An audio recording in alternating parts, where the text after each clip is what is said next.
No, I think I like the trade. I like what they got. I didn't necessarily like the direction they went with the pick after the trade. Trade is fine. Trade, they got a lot of stuff for it. So your problem is Mason Graham, not the fact that they traded down. Well, before Not Jay, even that, the position. Not Before G answers- wow, I'm surprised. Jay, Being a before G defensive answers, lineman yourself. You were not on a show for one particular day. Yes. But we discussed Mason Graham taking a top 30 visit to Cleveland. We're Right. going to play you a clip from G. Bush from that show after a quick word from LinkedIn. As a small business owner, your work doesn't end when the clock hits 5. Your business is always on your mind, which means it's time to hire. You need a partner that works just as hard as you do, and that's where LinkedIn Jobs comes in. When you clock out, LinkedIn clocks in. LinkedIn makes it easy to post your job for free, share it with your network, and get qualified candidates all in one place. Post your job for free at linkedin.com/LockedOnNFL. That is linkedin.com/LockedOnNFL to post your job for free. Terms and conditions apply. So last night we did 2 hours. We reacted to everything. But I think we did a bad job, in my opinion, and bad job out of me at giving the fans and the viewers a little insight into Mason Graham as a player. So we're going to do that first. But before we do that, in early April, Mason Graham took a top 30 visit to the Cleveland Browns. And this is what G. Bush had to say on that particular show. G. Bush, Mason Graham is visiting the Browns on a top 30 visit today.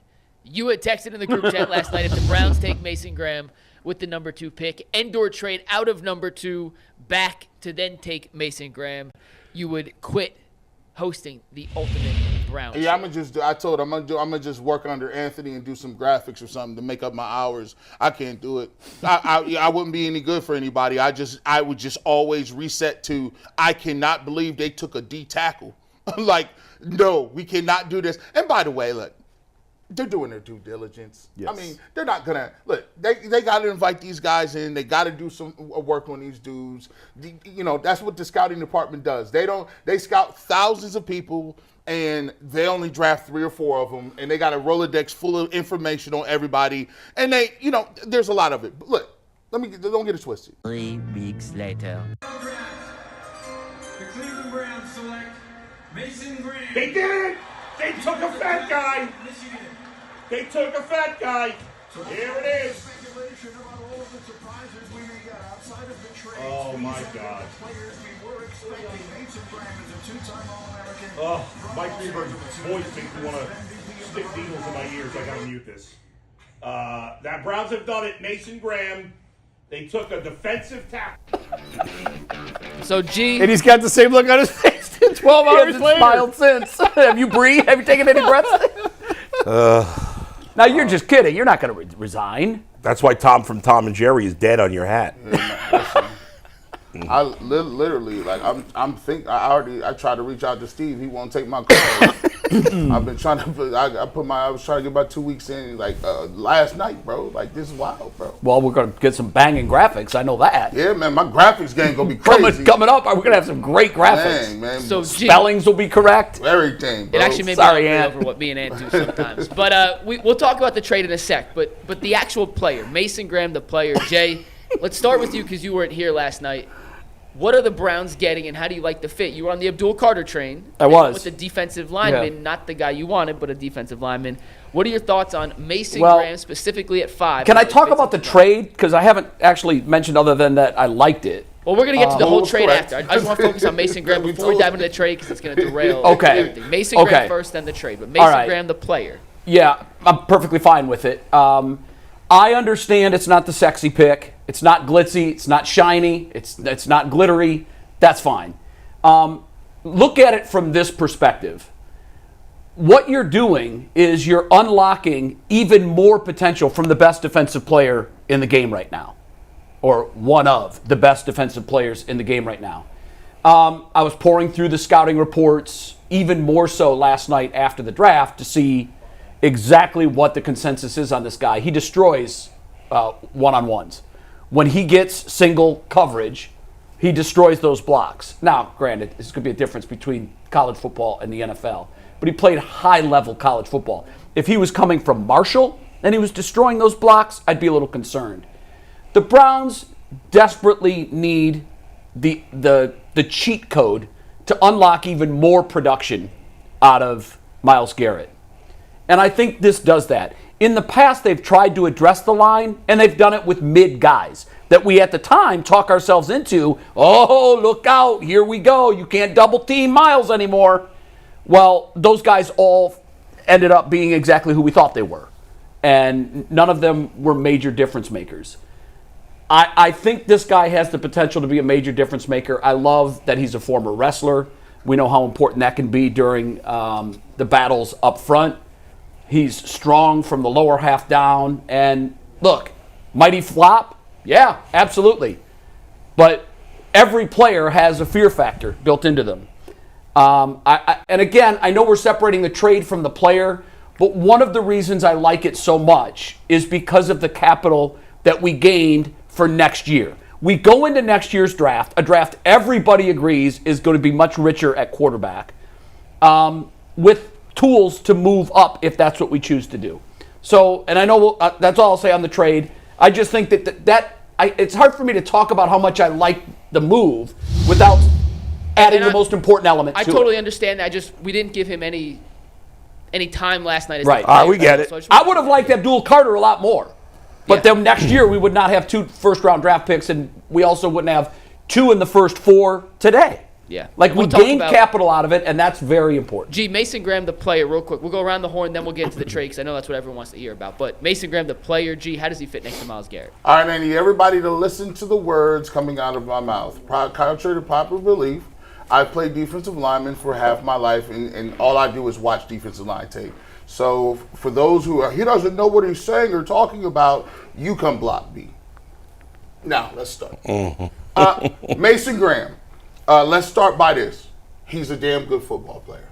Let's start with the fact that he has a great hand placement. Start with the fact that his redirect is lightning quick. Redirect means if the play is going opposite and he's moving one way, he's able to put his feet in the ground without taking false steps and get back down the line of scrimmage and make tackles. I think he does a really great job. You can tell he's a wrestler. He has when he is focused, he has a really good low center of gravity. He can hunker down.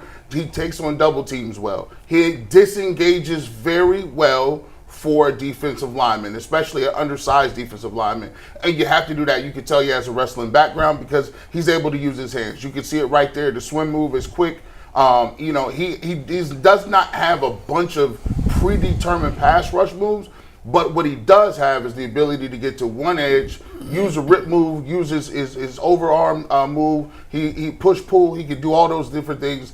And because he is quick, he gives people in the interior line a problem because he's getting to an edge. One of the reasons that you want to edge a guy that's in the middle pass rushing is because it's hard to run away from disruptive people up front. When you look at it in terms of what Jim Schwartz wants to do, this is exactly what Jim Schwartz like. Dalvin Tomlinson is more of a regular nose tackle. He's not a guy that's going to be upfield. This guy is more of that. You saw what he did with Mike Hall Jr. He's another one of those guys, more athletic, but has the same type of mentality in terms of pressure in the pocket, cave in the pocket, and getting quarterbacks off their spot. He's a good football player. So I just want y'all to understand that as we're talking here, so you understand where we're coming from. It's not about Mason Graham. Mason Graham is playing for the Browns. I hope he's going to be a great pick, a great addition to the Browns. The Browns' defensive line is better with Mason Graham now that they drafted him. So for him as a player, he's a very good player. If you ask me his downsides, I think he is limited a bit as a pass rusher. You saw his production at Michigan over the 3 years. I believe it was nine sacks over the 3 years. He does provide that pressure, but if I want to I would question and see whether or not that is a reach at 5. At 5, you're looking for impact type player, Pro Bowl day 1, day 2 type player, and a guy that's going to be somebody who you say he's the best defensive tackle in the league. That's what you want out of 5. Some would argue you don't reach that high, but the Browns took him. He does have some strong traits, and I do think the Browns defensive line is a little bit better. Before Bowler Jason chimes in, I do want to mention, since 2010, 4 defensive tackles before Mason Graham had been drafted in the top 5. Marcel Darius, Quinnen Williams, Ndamukong Suh, and Gerald McCoy. Those were the only 4 before last night. all 4 made at least one All-Pro team in their career. So that's kind of the bar when you draft a defensive tackle that high. He has to turn into, at least at some point in his career, a top 2, 3, 4 defensive tackle in football. Bull, Jason, what do you think on Mason Graham? Well, if he hits that level, it's a great pick. Yep. And nobody knows defensive tackle play better than G. And I'll defer to him on technique and strengths and weaknesses and hand placement, all that stuff. The only thing I would say about the pick is he's the best player on a damn good defense. And a 2-time All-American. Dustin said last night, there aren't many guys ever that are 2-time All-Americans. This is a really, really, really good football player. It strengthens their defense. You rotate guys. The best defenses are constantly bringing in new waves of guys and keeping guys fresh up front because of how physically taxing it is. So I don't have an issue overall with the pick at all. This is where he was projected to go. I understand the sexiness of wanting Travis Hunter. I totally get it. And this has a chance to blow up on them and look really, really bad that you passed on Travis Hunter and gave him away to take a defensive tackle. And the last time they took a defensive tackle this high, it was Gerard Warren, and it wasn't a great pick. But that has absolutely no bearing on Mason Graham and what kind of player he's going to be. So ultimately, I'm fine with it. I'm with Jay that I thought the trade was an absolute home run. They got a war chest of picks for this, and for that reason, and it just felt, we were joking last night, you wanted a PlayStation, you got socks and underwear. Well, you know what? In December and January, I'm pretty thankful for socks and underwear in Cleveland. So can we call it a coat instead of socks and underwear? Socks and underwear is like an undrafted free agent. Now, I think a coat in the winter might be a first-round If pick. the socks and underwear is Polo Ralph Lauren, and you get you some, like, you got an opportunity to do Designer that, underwear. I need designer underwear later today.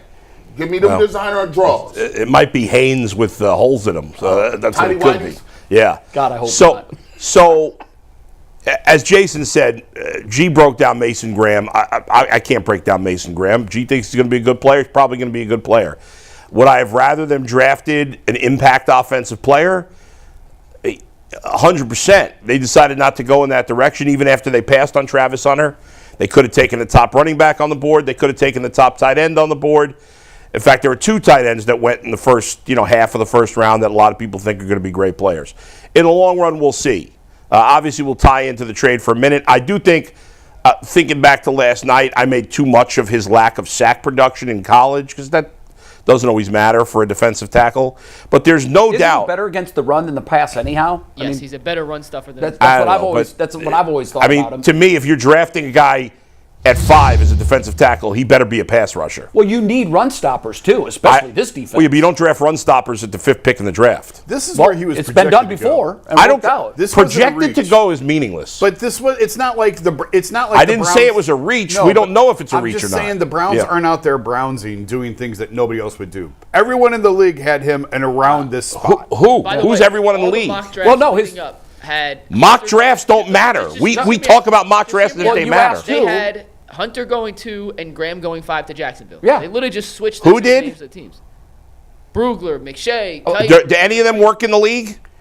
But Are any of them? Are any of none them? of the guys I that think do Shea mock worked. drafts. Well, that's work what in I'm the league. saying. But all of the I never said Graham was. I didn't say he's a all the reach. mock draft. For the Yeah. most part, there's always a couple guys that fall. For Yeah. the most part, they're generally in the right range. His grade, he graded out as a maybe not a top 5 pick, but certainly a top 10 pick. And some people had him graded out as a Yes. top I'm not saying he's a reach. I'm just saying guys that do mock drafts for a living don't prove he's not a reach. No, but that's That's all all we I'm have, saying. Bull. Yeah, that's Right now, fair. We don't have any That's results. fair. And I agree with you. Like, the biggest thing that I want to make clear today, Yeah. we're not going to know if this was a good draft until 2-3 years from now.